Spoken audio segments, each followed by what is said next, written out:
and welcome to the maiden voyage of the Way of the Wayfarer podcast. This is the very first episode in this podcast. For those of you who listen to the Ether podcast, do not worry. Ryan and I are still going to do that. We're still going to be working on that. I started this podcast for two reasons.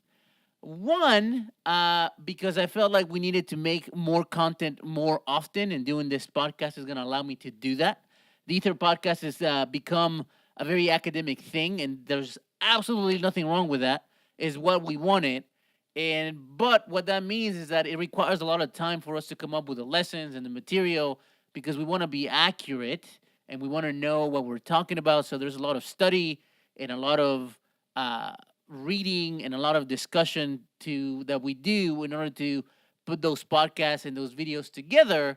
But we still want to put out content more often because we feel like we have a lot to say and we have a lot to do. We want to get the message of God out there, and we want to do it more often, which is why one of the reasons why we started this podcast. The other one is because we also wanted to focus more, or actually do something that focused more on Christian living, if you will. And this does that. Uh, we called it the Way of the Wayfarer because we are nothing but travelers in this world. We are just passing through, waiting for our eternal home. But in the meantime, we're trying to be like Christ. We're striving to be like Christ. And we're trying to make a big impact in this world with that Christ likeness, which is why we call this podcast The Way of the Wayfarer. And when we were thinking about what we wanted to do to open this podcast, what do we want to talk about? I actually didn't take me very long to come up with the idea to talk about holiness. And we're actually going to do this in two parts. Some of the podcasts that we're going to do in this podcast are going to be two-parters. Some of them won't. We shall see. But this particular one, our opening Way of the Wayfarer podcast topic, is going to be a two-parter. And so I'm really looking forward to it. And I thought it would be very appropriate to start this whole endeavor by talking about holiness. Holiness is a central part. Oh, before I get into that, we are, like I said, we're going to do this in two parts. The first part, we are going to talk about uh, God's holiness, which is what we're going to do in this particular episode. In the next episode, we're going to talk about our holiness. And in both episodes, we are going to try to answer what it is that we do with holiness. Because I think it's a concept, A, that a lot of us don't understand very well. And B, even if we do understand it, a lot of us are sort of left with, okay, I get it, but what do I do with this? And so that's what we're going to try to touch on these two episodes. And hopefully you will be fired up as I am, not only to talk about it, but to live it out. So without further ado, here we go. Holiness is a central part of our understanding of who God is, and holiness sets the parameters for the type of relationship that we're supposed to have with God. Many people use the definition of holiness as being set apart, and even though that is a good definition of the word and the concept, there is another definition that I think is more appropriate to the overall narrative of the Bible, which is that God is utterly unique. God, in Him being holy, it means that He is perfect. It means that He is pure. It means that He's incorruptible. It means that He is the only one of His kind. There is no other being on this earth like God. And things that are unique get to be treated in a special way. To give you a very mundane example, think of like items that are so rare that they're auction worthy. You know those auctions that people do of super rare items, and a painting will go for like hundreds of thousands of dollars or millions of dollars. If you've ever watched one of those, I always find it super interesting that all these super rare, unique items get treated with white gloves. Things are behind glass enclosures. Like I said, things that are special get to be treated in a special way. And this is true for God as well. In God's uniqueness, we ought to interact with Him in a way that we interact with nothing else in this world. And this idea is actually present almost as soon as the Bible begins. There's a certain distance, if you will, that holiness creates. And even in the Garden of Eden, once God has created man and woman, uh, he makes man and woman in his image.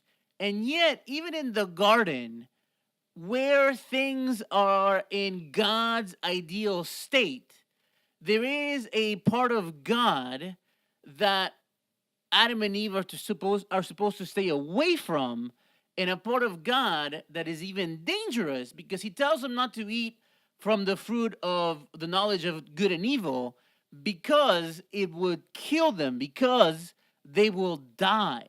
Even when things are their ideal state and God lives in communion with man, there is still a part of God that belonged purely to him because God is unique. This whole idea of God's holiness continues again through most of the very foundational books of the Bible, like in Exodus 3, in verse 5. When Moses encounters God for the first time, what God tells Moses is, do not come near, take your sandals off your feet, for the place in which you are standing is holy ground. That is in Exodus 3:5. Also, in Exodus 33, verse 20, God tells Moses, and the Lord said, I will cause all my goodness to pass in front of you, and I will proclaim my name, the Lord, in your presence. I will have mercy on who I will have mercy, and I will have compassion on who I will have compassion. But, he said, you cannot see my face, for no one may see me and live. And again, there's this dynamic in the Bible in which God chooses to participate in the life of man, and yet there's a part of him that we don't have full access to. But, and this is a huge but, this holiness that God has, this thing that makes him utterly unique, this perfection, is not something that creates distance. God chooses to use that. Think of this. In Exodus 34, which I'm not going to read the passage, but I'm just going to allude to it. In Exodus 34, Moses goes up to Mount Sinai again after the whole episode with the golden calf and him breaking the 10 commandments and all that stuff. God asks him to go back on Mount Sinai to both renew the covenant with Israel and to give him another series of laws. And after having gone up there, what the Bible tells us is that Moses comes back down with a face that is literally radiant. Moses goes up to Mount Sinai and is in the presence of God, in not the full presence of God because he can't see his face, but he's in the presence, if he's in the partial presence of God, and he is changed in a way that is noticeable. The Bible tells us that his face was so shiny that he had to put a veil on his face not to bother other people. Think about that. God's holiness is meant to change us. Even if you think about it, and I'm going to read this here, and the first time I read this, it really blew my mind, because even Moses acknowledges the place that God has in the nation of Israel. And this is in Exodus 33 in verse 15. It says, Then Moses said to him, and again, just to give you a little bit of context here so you understand what's happening, uh, Moses had gone up to get the Ten Commandments. While he's up there, the Israelites build a golden calf that they worship. And then he comes down, realizes that they're doing this. He gets mad. God gets mad. The Ten Commandments get broken. Then God is trying to figure out what to do with Israel because he's obviously upset. And then Moses and God have a discussion, and Moses is trying to convince God to not abandon them. And this is what he says. This is in Exodus 33, verse 15. It says, Then Moses said to him, If your presence does not go with us, do not send us up from here. How will anyone know that you are pleased with me and with your people unless you go with us? What else will distinguish me and your people from all the other people on the face of the earth? And that, to me, is one of the ways in which we ought to think of holiness. God chose to share his holiness with his people. And what that was supposed to create, just as God was unique, it was supposed to create a people that were unique. It was supposed to create a people that were different from everybody around them. God's holiness not only requires us to treat God a special way, but it also changes us. God's holiness required for him to give the law to Israel so that they would know how to approach him. But in them trying to fulfill the law, both the rituals and the moral law, they were changed. They were unlike anybody else around them.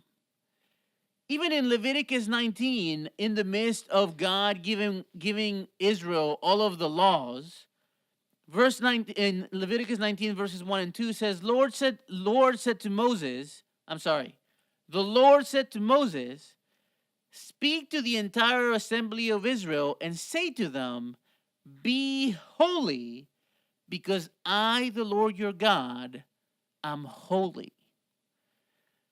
The very reason that Israel was supposed to be holy wasn't because of any necessarily moral reason. It wasn't because it was a good thing to do. It was because their God was holy. Their God was unique. Their God was different than other gods. And as a people, they were supposed to be different too. God chooses to share his holiness with us. And that mere fact, it's supposed to change us. This same idea, this same concept about God's holiness changing us stands even to this day. As Christians, we don't make ourselves holy. We can't make ourselves holy. God is the one that makes us holy. He is the one that transforms our nature. When we become Christians and in turn come into contact with God, that changes us. It makes us different. And see, this is what we're supposed to do in understanding this. I know of so many people now that I've talked to through the years, right, that eventually become super weary of following the moral precepts of Christianity. And one of the biggest reasons is because they don't want to stand out. They want to be like everybody else. For many years, I worked with high school students, and this was one of their biggest concerns in living their lives as Christians. It was that they were going to be different from a lot of their peers. It meant that they couldn't do all the same things. Maybe they couldn't listen to the same music. Maybe they couldn't watch the same movies. They couldn't go to the same parties. And a lot of this stuff I want to talk about on the next podcast. How do we live with this idea of holiness? But before we get into that, I really wanted to park on this whole idea that God God's holiness makes us different. It changes us. It transforms us. God's holiness isn't this thing that's supposed to keep us away from God. It's this thing that's supposed to make us like Him. We are supposed to be holy because God is holy. And that's the other thing. I think a lot of times we think of holiness as this part of God that we should really be afraid of, this part of God that creates a distance between He and us, but it's actually what turns us to be more and more like Him. Holiness is a bridge between God and His people. Again, not because we've earned it, not because we're great, but because His holiness is supposed to transform us. His holiness is supposed to change us. And in that, right, absolutely we're going to be different. And one of the things that I find super interesting, especially in a day now of social media and Instagram and Facebook, it almost seems like everybody's trying to quote unquote live their truth. And I find that concept fascinating, and I guess we'll get into that some other time. But the biggest thing is like one of the things that I really sense, and one of the things that I hear said a lot, is that people are really trying to be unique. They're trying to express all the parts of themselves that are uniquely theirs. And one of the things that this whole topic of holiness really makes me think of is that the only way for us to be truly unique is to be holy the way that God, the most unique of beings, is holy. And think about it. If we're going to strive to be holy, to be completely honest, and to be completely loving, and to be completely humble, and to be caring and compassionate the way that God is, to pursue truth the way that God pursues it, does that really exist in the world outside of God? But see, that's what holiness is supposed to do in our lives. It's supposed to make us unique. And see, here's the biggest thing. And if anything, here's what I would like for everybody listening to this to walk away from this podcast. The world needs us to be holy like God is holy. The world needs us to be legitimately honest. It needs us to be genuinely humble, to be genuinely caring and loving. The world needs that.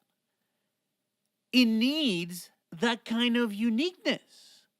For us who are in communion with God and in communion with His holiness, let that holiness, much like Moses, radiated from his face, let that holiness make us radiate in front of other people. We are supposed to be the light of the world.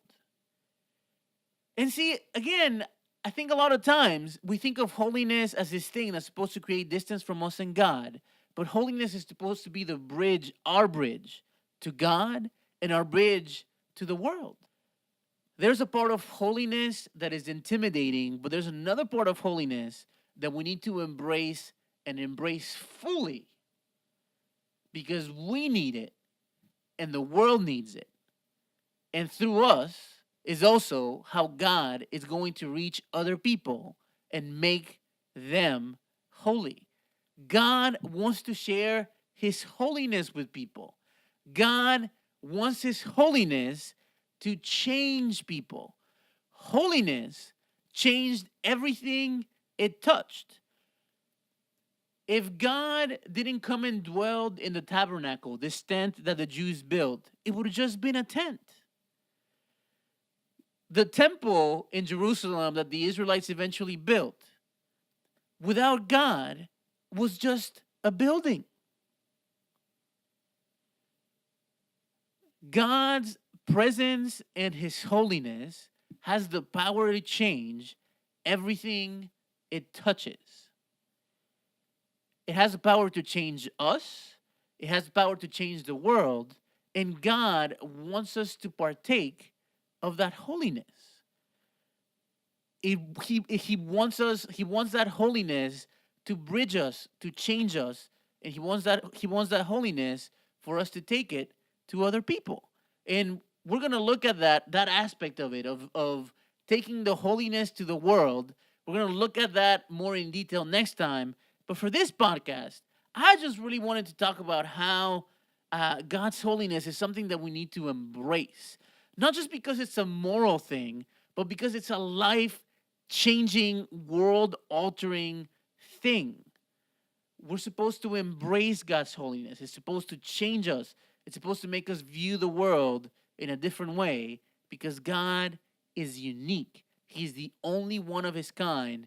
And if we want to be unique and make a difference in this world, we have to be holy as well because God is holy. So, thank you so much for listening to this, the first episode of the Way of the Wayfarer podcast. I hope that you've enjoyed it. We are really looking forward to doing a lot of these, and we are trying to do these every day, Monday through Friday, again, because we want to put a lot more of this content out. And we are trying to work out ways in which to really build a community around this and really have discussions on this. So, we are going to create, and hopefully by the time this is up on the podcast, we would have created a Facebook discussion group. So if you go to our Facebook page at facebook.com/EtherMMC, and you go to our page and like our page and subscribe to our page, you'll be able also to join a discussion group on there.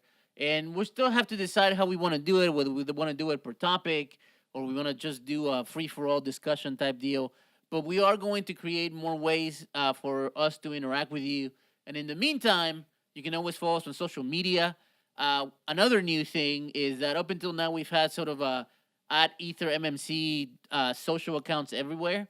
But I really wanted to create sort of an account that was a little bit more personal, in which I can, I guess, share more of the behind the scenes stuff and more of the personal stuff. And so you can follow me personally on Twitter and on Instagram at Rodrigo Ether.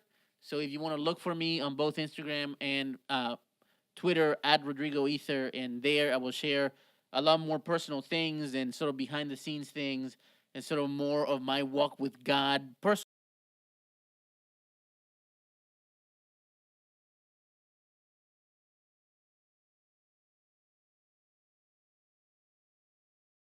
for those of you watching this video. And I guess we'll catch you on the next one. Take care.